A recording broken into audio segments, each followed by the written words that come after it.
हमारे प्राणों से प्यारे योगेश्वर परमपिता परमात्मा शिव बाबा अपने बच्चों को विकारों की दलदल से निकाल राजयोगी व कर्म योगी बना रहे हैं। रावण की जंजीरों से मुक्त कर राम राज्य में जाने के लायक बना रहे हैं। ऐसे अपने प्यारे शिव बाबा को कोटि कोटि धन्यवाद, कोटि कोटि शुक्रिया। आज की साकार मुरली डेट 14 अक्टूबर 2021। बाबा के मीठे मीठे सिक्की लदे बच्चे कैसे हो। आज की मुरली का सार, मीठे बच्चे योग बल से विकारों रूपी रावण पर विजय प्राप्त कर सच्चा सच्चा दशहरा मनाओ। प्रश्न है, रामायण और महाभारत का आपस में क्या कनेक्शन है? दशहरा किस बात को सिद्ध करता है? उत्तर, दशहरा होना माना रावण खत्म होना और सीताओं को छुटकारा मिलना। लेकिन दशहरा मनाने से तो रावण से छुटकारा नहीं, जब महाभारत होता है तब सब सीताओं को छुटकारा मिल जाता है। महाभारत लड़ाई से रावण राज्य खत्म होता है। तो रामायण, महाभारत व गीता का आपस में गहरा कनेक्शन है। गीत है, महफिल में जल उठी क्षमा परवाने के लिए। ओम शांति। बाप फरमाते हैं, तुम हो ब्राह्मण संप्रदाय के, अब तुम दैवी संप्रदाय के नहीं कह सकते। अब तुम्हें दैवी संप्रदाय के नहीं कह सकते। तुम अब ब्राह्मण संप्रदाय पीछे दैवी संप्रदाय बनने वाले हो। तुम बच्चे गीता का ज्ञान सुनते हो, इसमें बड़ी गूढ़ बातें हैं जिसे समझने के लिए विशाल बुद्धि चाहिए। बाप समझाते हैं, महाभारत लड़ाई में रावण राज्य समाप्त होता है। ऐसे नहीं कि सिर्फ रावण को मारने से रावण राज्य खत्म हो जाता है, उसके लिए तो संगम चाहिए। अब संगम है। अब तुम तैयारी कर रहे हो रावण पर विजय पाने की। तुम योग बल से 5 विकारों पर विजय पाते हो। तुम जानते हो जब विनाश होगा, महाभारी लड़ाई लगेगी, उससे ही रावण राज्य खत्म हो जाएगा। सीढ़ी में भी दिखाया गया है, जब से रावण राज्य शुरू हुआ है तब से भक्ति मार्ग हुआ है। बड़े बड़े शास्त्र बने हैं, लेकिन गीता सबसे छोटी दिखाई है।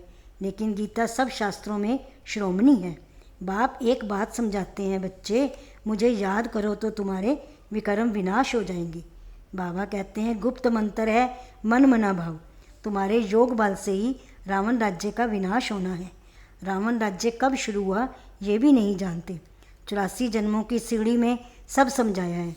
तुम्हारे सिर पर पापों का बोझा है वह केवल बाप की याद से ही उतरना है। इसमें बड़ी मेहनत लगती है, घड़ी घड़ी भूल जाते हैं। तुम बाबा को याद करते रहो तो विघ्न नहीं पड़ेंगे। देह अभिमान में आने से ही विघ्न पड़ते हैं।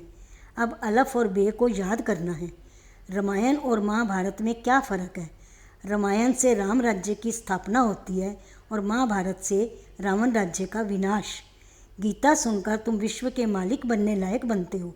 महाभारत की लड़ाई के बाद ही स्वर्ग के गेट खुलते हैं। इस समय बहुत धर्म और राज्य हैं, लेकिन बाप बता रहे हैं कि सतयुग में एक ही धर्म और एक ही राज्य होगा। वहाँ पर शास्त्र आदि नहीं होंगे और ना ही भक्ति होगी। अब भगवान आकर कहते हैं, बच्चे काम महाशत्रु है, इस पर जीत पानी है, कभी हार नहीं खानी है। पवित्र बनने से ही तुम 21 जन्मों के लिए स्वर्ग के मालिक बनोगे। इस समय तो सब विकार में जन्म लेते हैं इस समय तो सब विकार से जन्म लेते हैं, लेकिन सतयुग में विकार से नहीं, योग बल से जन्म लेते हैं। परमपिता परमात्मा ही आकर सूर्यवंशी चंद्रवंशी धर्म की स्थापना करते हैं। ब्राह्मण ही संगम युगी। बाबा को संगम युग पर आना पड़ता है। पुकारते भी हैं, पतित पावन आओ, हे लिबरेटर, दुख से लिबरेट करो।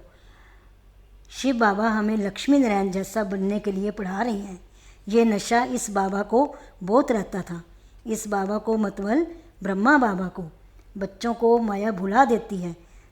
जब कहते हैं हम बाबा से वर्षा लेने आए हैं तो ये नशा क्यों नहीं चढ़ता?